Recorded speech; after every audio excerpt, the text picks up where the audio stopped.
ஈரானுக்கு எதிரான போரில் ஐரோப்பா நாடுகள் அமெரிக்காவிற்கு உதவி செய்ய மறுத்து வருகின்றன. Spain, Italy, France, Switzerland, Britain என நேட்டோ நாடுகள் தொடர்ச்சியாக அமெரிக்காவை கழட்டிவிட்டு வருகின்றன. இதனால் நேட்டோவை காகித புலி என்று வர்ணித்த ட்ரம்ப் இந்த துரோகத்தை அமெரிக்கா என்றும் மறக்காது.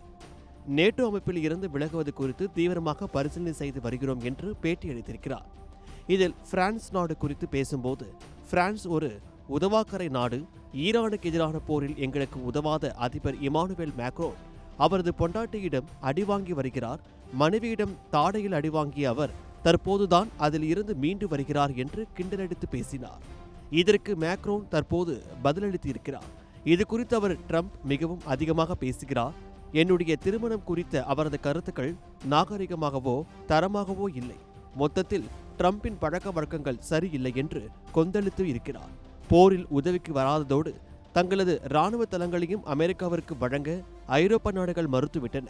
இதனால் நேட்டோ அமைப்பின் மீது ட்ரம்ப் கடும் கோபத்தில் இருக்கிறார் என்பது குறிப்பிடத்தக்கது.